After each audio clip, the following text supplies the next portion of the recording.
With practice आपको चीजें समझ में आती है, ठीक है।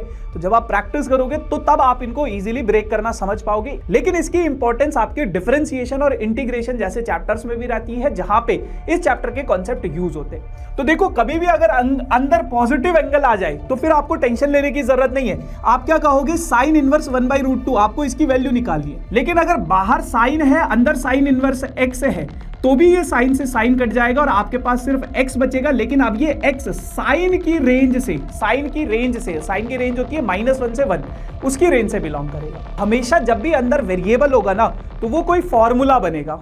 Hello everyone, so welcome back to the next toppers, जहां पे हम बनाते हैं देश का भविष्य। तो यार, आज के इस सेशन में हम लोग बात करने वाले हैं इनवर्स ट्रिग्नोमेट्रिक फंक्शन के रैपिड रिवीजन की।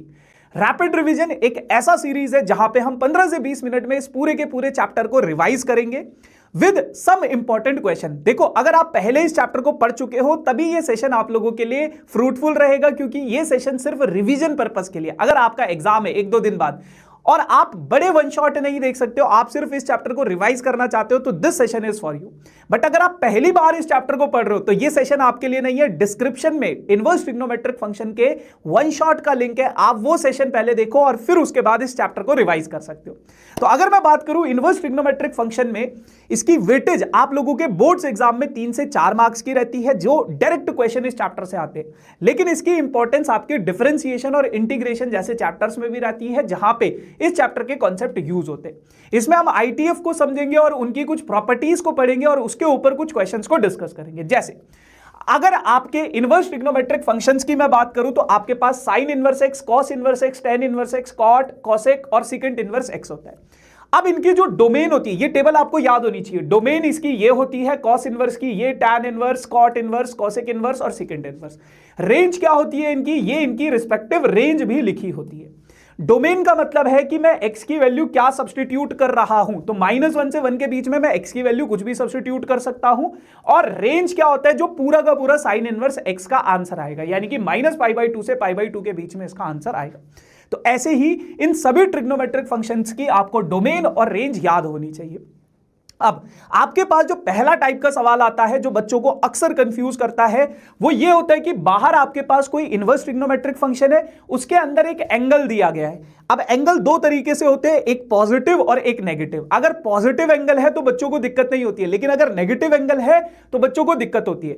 अगर कभी नेगेटिव एंगल आ जाए, जैसे sine inverse -θ, cos inverse -θ, tan inverse -θ, तो आप ये रूल याद रखना, वो minus sine inverse theta, minus cosec inverse theta और माइनस टैन इनवर्स थीटा के बराबर होता है। लेकिन अगर कॉस इनवर्स -θ, सेकंड इनवर्स -θ और कॉट इनवर्स -θ आ जाए तो वो pi minus cos inverse, pi minus second inverse और pi minus cot inverse theta के बराबर होता है। पॉजिटिव एंगल है, कोई दिक्कत नहीं होगी। जैसे कुछ सवालों को देखते हैं, जैसे ये सवाल है आपके पास, आपको इसकी प्रिंसिपल वैल्यू या फिर रेंज निकालनी है साइन इनवर्स 1/√2 की और कॉट इनवर्स -1/√3 की। तो देखो, कभी भी अगर अंदर पॉजिटिव एंगल आ जाए तो फिर आपको टेंशन लेने की जरूरत नहीं है। आप क्या कहोगे, साइन इनवर्स 1/√2, आपको इसकी वैल्यू निकालनी है। ये मैंने मान लिया y के बराबर है। अब आपको पता है 1/√2 साइन कब होता है, π/4 पे होता है। तो साइन इनवर्स से साइन कट जाएगा और आपके पास फाइनली आंसर बच जाएगा क्या, π/4। अब आपको यह भी चेक करना है क्या ये π/4 इसकी रेंज से बिलोंग कर रहा है, -π/2 से π/2 में बिलोंग कर रहा है, बिल्कुल बिलोंग कर रहा है, तो यही इसका क्या हो जाएगा, आंसर हो जाएगा। लेकिन अगर अंदर नेगेटिव एंगल आपके पास आ जाए, जैसे माइनस कॉट इनवर्स -1/√3, तो मैंने आपको बताया था कॉट के अंदर अगर नेगेटिव एंगल है तो pi minus cot inverse theta, तो ये क्या हो जाएगा, पाई माइनस कॉट इनवर्स, इस एंगल को मैंने पॉजिटिव बना दिया। अब ये क्या हो जाएगा आप लोगों के पास बेटा, 1/√3 कब होता है, कॉट π/3 पे। अब कॉट इनवर्स से कॉट कट गया तो π/3 ये बच गया, ये पाई पहले से था तो पाई माइनस π/3 यानी कि 2π/3 हो गया। अब आपको ये भी चेक करना है कि क्या ये 2π/3 इसकी कॉट इनवर्स की रेंज से बिलोंग कर रहा है या नहीं कर रहा है। बिल्कुल कर रहा है, तो इसका मतलब यही इसका फाइनल आंसर हो गया। तो ऐसे आप अपने इन क्वेश्चंस को सॉल्व करोगे। अब इनवर्स ट्रिग्नोमेट्रिक फंक्शंस की कुछ प्रॉपर्टीज होती है, जैसे अगर साइन इनवर्स बाहर है, अंदर साइन x है, तो साइन इनवर्स से साइन कट जाएगा, आपके पास बचेगा सिर्फ x। और ध्यान रखना, ये जो x है ना बेटा, ये जो x है ये साइन इनवर्स की रेंज से बिलोंग करेगा। वैसे ही कॉस इनवर्स, वैसे ही टैन इनवर्स, बाकी के सभी ट्रिग्नोमेट्रिक इनवर्स ट्रिग्नोमेट्रिक फंक्शंस की प्रॉपर्टीज हो जाती है। लेकिन अगर बाहर साइन है, अंदर साइन इनवर्स एक्स है, तो भी ये साइन से साइन कट जाएगा और आपके पास सिर्फ एक्स बचेगा। लेकिन अब ये एक्स साइन की रेंज से, साइन की रेंज होती है -1 से 1, उसकी रेंज से बिलोंग करेगा। क्या ये प्रॉपर्टी इंपॉर्टेंट है? हाँ इंपॉर्टेंट है, लेकिन जब आप क्वेश्चंस की प्रैक्टिस करते हो तो आप इन प्रॉपर्टीज को मतलब ऑटोमेटिकली ये ग्रास्प हो जाती है।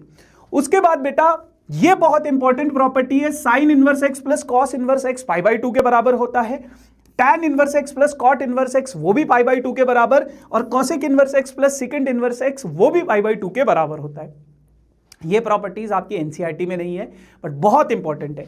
फिर sine inverse 1/x cosec inverse x के बराबर, अगर x की वैल्यू यहां पे लाई करती है।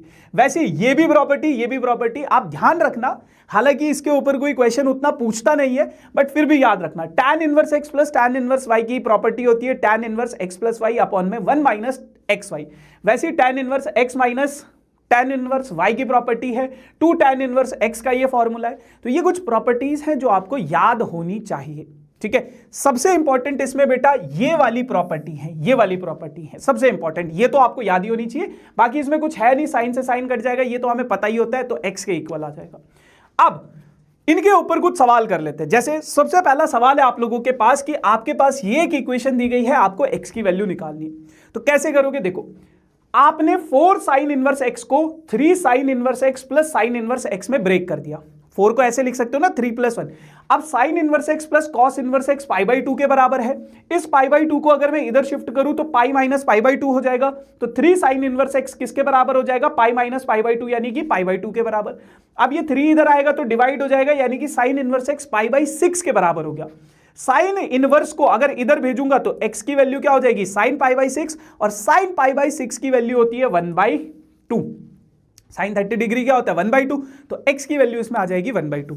अगेन गाइज मैंने आपको पहले ही क्लियर किया था, अगर आप ये चैप्टर पहले पढ़ चुके हो तो this session is good for your revision. तो ये रिवीजन हो रहा है ना। अगर आप ये सोच रहे हो अरे ये कैसे हो गया, तो फिर वो आपको अगर पहली बार पढ़ रहे हो तो कुछ समझ नहीं आएगा, हो सकता है, ठीक है जी। अच्छा, अब एक बहुत प्यारा सा सवाल है, बहुत बार आपके बोर्ड्स एग्जाम में भी आया और बहुत बेहतरीन तरीके से आपका इसमें कॉन्सेप्ट का इस्तेमाल होता है। आपको बोला गया है साइन इनवर्स कॉस 33 π/5 के इक्वल है, तो आपको इसकी वैल्यू निकालनी है। मतलब इसका आंसर क्या आएगा? देखो, अगर बाहर कॉस इनवर्स होता तो मैं कॉस इनवर्स से कॉस इनवर्स काट सकता था, लेकिन बाहर क्या है? साइन इनवर्स है, तो ये कटेगा नहीं। तो मुझे क्या चाहिए? बाहर कॉस इनवर्स चाहिए। तो एक प्रॉपर्टी है sine inverse x plus cos inverse x is equals to π/2। तो साइन इनवर्स एक्स की वैल्यू क्या हो जाएगी? π/2 माइनस कॉस इनवर्स एक्स, ये हो जाएगा। अब बेटा साइन इनवर्स के अंदर x की जगह पे अगर ये है तो π/2 माइनस कॉस इनवर्स x की जगह पे क्या आ जाएगा? यही चीज आ जाएगी। अब देखो यहां पे भी कॉस इनवर्स है, यहां पे भी कॉस इनवर्स है, तो बच्चे फटाफट से इसको काट देते हैं। लेकिन ये ऐसे नहीं कटेगा, क्योंकि अंदर क्या बच जाएगा आपके पास? 33 π/5। अब अगर ये 33 π/5 कॉस इनवर्स की रेंज से बिलोंग नहीं कर रहा है, तो आपको अपने इस एंगल को थोड़ा सिंप्लीफाई करना पड़ेगा। जैसे 33 π/5 कॉस इनवर्स की रेंज, यानी कि 0 से पाई के बीच में लाई नहीं कर रहा है, वो कहीं और लाई कर रहा है। तो अब आपको अपने इस एंगल को थोड़ा सिंप्लीफाई करना पड़ेगा। तो यहां पे आपको सबसे पहले यह भी चेक करना है, जब आप कॉस इनवर्स से कॉस काटोगे या साइन इनवर्स से साइन काटोगे, तो जो बच रहा है क्या वो उस इनवर्स ट्रिग्नोमेट्रिक फंक्शन की रेंज से बिलोंग कर भी रहा है या नहीं? तो नहीं कर रहे। तो आप इसको कैसे ब्रेक करोगे? आप इस 33 π/5 को 6π + 3π/5 लिख सकते हो। अब भैया ये कैसे किया? विद प्रैक्टिस आपको चीजें समझ में आती है, ठीक है। तो जब आप प्रैक्टिस करोगे तो तब आप इनको इजीली ब्रेक करना समझ पाओगे। 11th ग्रेड की ट्रिग्नोमेट्री में ये सारी चीजें हम सीखते हैं। अब उसके बाद कॉस इनवर्स से कॉस, आप मतलब सबसे पहले इसको थोड़ा सिंप्लीफाई करो। कॉस 6π + 3π/5, तो कॉस 6π + थीटा जो होता है कॉस थीटा के बराबर होता है। तो सबसे पहले मैंने इसको सिंप्लीफाई किया। अब अगर मैं कॉस इनवर्स से कॉस काटूं तो बचेगा कितना? 3π/5। तो क्या ये इसकी रेंज से बिलोंग कर रहा है कॉस इनवर्स की? बिल्कुल कर रहा है। तो अब आप इसको काट सकते हो। ऊपर नहीं काट सकते थे क्योंकि ये इसकी रेंज से बिलोंग नहीं कर रहा। तो अगर ये इसकी रेंज से बिलोंग कर रहा है, π/2 तो आगे था ही, यहां पे ये इससे काटोगे तो 3π/5 बच जाएगा। दोनों को सॉल्व करोगे तो इस पूरे का आंसर आ जाएगा -π/10। क्लियर? तो ऐसे क्वेश्चंस आपके बोर्ड्स एग्जाम में पूछता है वो 2 मार्क्स का। अब एक सवाल आपके पास डोमेन के ऊपर पूछ लेता है। एनसीईआरटी में हालांकि ऐसा क्वेश्चन नहीं है, बट ऐसे क्वेश्चंस आपके एग्जाम में पूछता है वो। तो sine inverse x square minus 4 की आपको डोमेन निकालनी है। डोमेन का मतलब क्या होता है कि मैं एक्स की वैल्यू क्या सब्सटीट्यूट कर सकता हूं। देखो अगर साइन इनवर्स थीटा होता है तो इसकी जो डोमेन होती है, यानी कि जो थीटा की वैल्यू होती है वो -1 से 1 के बीच में लाई करती है। अब थीटा की जगह पे हमारे पास क्या आ गया, एक्स स्क्वायर माइनस 4। तो थीटा की जगह पे मैंने एक्स स्क्वायर माइनस 4 रख दिया, तो इसकी वैल्यू -1 से 1 के बीच में ही लाई करेगी। अब ये आपके पास एक इनइक्वालिटी है। इनइक्वालिटी को आपने 11th ग्रेड में सीखा है। +4 किया तीनों तरफ, तो ये तो कट गया, ये हो गया 3, इधर हो गया 5। तो एक्स स्क्वायर की वैल्यू इसके बीच में लाई कर रही है, तो एक्स की वैल्यू क्या हो जाएगा, अंडर रूट प्लस माइनस, यानी कि एक्स की वैल्यू जो होगी -√5 से -√3 तक, यूनियन √3 से √5 तक लाई करेगी। इनइक्वालिटी है, ये 11th ग्रेड में सिखाई जाती है हमें, ठीक है जी। अच्छा, अब उसके बाद बेटा एक और प्रकार का आपके पास सवाल आता है। सवाल क्या होता है, आपके पास बाहर कोई इनवर्स ट्रिग्नोमेट्रिक फंक्शन दिया जाएगा और अंदर कोई ट्रिग्नोमेट्रिक फंक्शन दिया जाएगा, या फिर बाहर कोई इनवर्स ट्रिग्नोमेट्रिक फंक्शन दिया जाएगा और अंदर कोई वेरिएबल दिया जाएगा। ये दो प्रकार के सवाल है। देखो बाहर क्या है आपके पास, कॉट इनवर्स, एक इनवर्स ट्रिग्नोमेट्रिक फंक्शन, और अंदर क्या है, ट्रिग्नोमेट्रिक फंक्शन। या फिर ऐसा सवाल देगा, बाहर जो है इनवर्स ट्रिग्नोमेट्रिक फंक्शन और अंदर क्या है, वेरिएबल। तो ये सवालों को आप कैसे करोगे, देखो अगर बाहर इनवर्स ट्रिग्नोमेट्रिक फंक्शन है, अंदर ट्रिग्नोमेट्रिक फंक्शन है, तो अंदर वाले को सॉल्व करो। पहले सॉल्व कैसे करोगे, कोई आइडेंटिटी बना के। देखो बाहर क्या है, कॉट इनवर्स है, तो बाहर अगर कॉट इनवर्स है, अंदर अगर कॉट होता, कॉट थीटा होता, तो कॉट इनवर्स से कॉट कट जाता और आपका आंसर आ जाता थीटा। तो अंदर आपको कॉट बनाना है, अंदर आपको क्या बनाना है, कॉट बनाना है। अभी क्या है, साइन है, तो कॉट कैसे बनेगा, कॉट बनेगा बेटा, मैंने ये 1 + sin x को देखा, 1 की जगह पे मैं sine square theta plus cos square theta लिख सकता हूं, बिल्कुल लिख सकता हूं। अब थीटा की जगह पे मैंने x/2 लिख दिया, और ये जो साइन x है 2 sin x/2 into cos x/2, ये इसकी आइडेंटिटी होती है। साइन 2 थीटा की आइडेंटिटी होती है ना, 2 sin theta into cos theta. अब थीटा की जगह पे अगर x हो गया तो x/2 ये हो गया। अब अगर मैं इसको ध्यान से देखूं, a² + b² + 2ab, तो यानी कि 1 + sin x जो है sin x/2 plus cos x/2 का होल स्क्वायर हो जाता है। और ऐसे ही 1 - sin x जो होगा sin x/2 minus cos x/2 का होल स्क्वायर होगा, या फिर cos x/2 minus sin x/2 का होल स्क्वायर होगा। दोनों में से कुछ भी हो सकता है, क्योंकि देखो sin² x/2 plus cos² x/2 plus 2 sin x/2 into cos x/2, इसको मैं ऐसे भी तो लिख सकता हूं, कॉस को आगे और साइन को पीछे, साइन को पीछे, है ना। तो sin x/2 और cos x/2 किसी का भी ये फॉर्मूला हो सकता है, किसी का भी ये फॉर्मूला हो सकता है। तो अब आपको देखो प्लस में तो कोई दिक्कत नहीं होती, लेकिन माइनस में दो अलग अलग फॉर्मूले बन रहे हैं, एक बारी कॉस पहले आ रहे हैं, एक बारी साइन पहले आ रहे हैं। तो आप कौन सा वाला चूज करोगे वो आपको देखना पड़ेगा। बाहर क्या है, बाहर है कॉट इनवर्स। अब अगर मैं ये वाला फॉर्मूला कॉस इनवर्स मतलब कॉस को आगे रख के सब्स्टिट्यूट करूं, देखो 1 + sin x की वैल्यू मैंने सब्स्टिट्यूट की sin x/2 plus cos x/2 का होल स्क्वायर, तो ये अंडर रूट हट जाएगा। फिर इसकी जगह पे मैंने cos x/2 minus sin x/2 का होल स्क्वायर, अंडर रूट हट जाएगा, ये सब्स्टिट्यूट किया।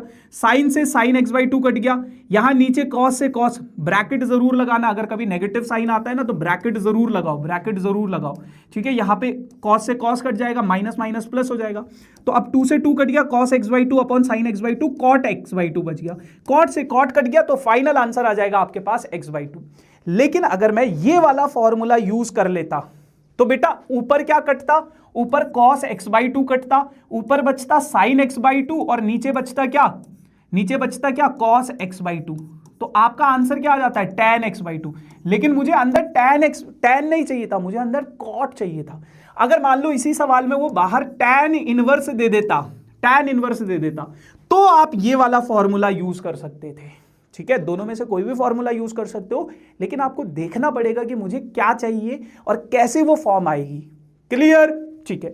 अब एक आखिरी सवाल और देख लेते हैं कि मान लो बाहर इनवर्स ट्रिग्नोमेट्रिक फंक्शन है और अंदर आपके पास कोई वेरिएबल है, तो आप उसको कैसे करोगे। देखो आप अपने, देखो हमेशा जब भी अंदर वेरिएबल होगा ना तो वो कोई फॉर्मूला बनेगा। आपको सबसे पहले तो ये समझो कि इसको आपको इसके equal to tan inverse 2x के इक्वल प्रूफ करना है। तो अंदर हमेशा इस वेरिएबल की जगह पे, मतलब tan इनवर्स के अंदर ये जो ये फॉर्म आ रही है, ये कोई फॉर्मूला बनाएगा। मैंने थोड़ा सा दिमाग लगाया और मैंने कहा 2x को tan थीटा सब्सटीट्यूट करते हैं। अगर मैं 2x को tan थीटा सब्सटीट्यूट करूंगा तो इस 6x को मैं 3 इंटू 2x लिख सकता हूं, 8x की पावर 3 को मैं 2x का होल क्यूब लिख सकता हूं, 12x स्क्वायर को 3 इंटू 2x का होल स्क्वायर लिख सकता हूं, 4x को मैं 2 इंटू 2x लिख सकता हूं और 4x स्क्वायर को 2x का होल स्क्वायर लिख सकता हूं। अब मैंने 2x की जगह पे tan थीटा यानी कि 3 tan थीटा, 2x की जगह पे tan थीटा यानी कि tan की पावर 3 थीटा, 2x की जगह पे tan थीटा यानी कि tan स्क्वायर थीटा, ये बन गया। ऐसे ही 2x की जगह पे tan थीटा और 2x की जगह पे अगर tan थीटा सब्सटीट्यूट करूंगा तो अब मुझे क्लियरली अंदर दिख रहा है 3 tan थीटा माइनस tan की power 3 theta upon 1 minus 3 tan square theta का फॉर्मूला tan 3 थीटा होता है। ऐसे यहां पे tan 2 थीटा होता है। अब tan इनवर्स से tan कट गया तो यहां पे बचेगा 3 थीटा, tan इनवर्स से tan कट गया तो यहां पे बचेगा 2 थीटा, 3 थीटा माइनस 2 थीटा क्या बचेगा थीटा, और थीटा की वैल्यू tan को अगर इधर शिफ्ट करूं तो थीटा की वैल्यू आ जाएगी tan इनवर्स 2x। तो ऐसे आप अपने इन सभी सवालों को सॉल्व कर सकते हो। अब कमेंट सेक्शन में मुझे इस क्वेश्चन का आंसर जरूर बताना कि इसमें से कौन सा करेक्ट ऑप्शन होगा, ठीक है। So yes guys, this is all about for this session. I hope आप लोगों का फटाफट से रिवीजन हो गया होगा। Thank you so much, tata bye bye.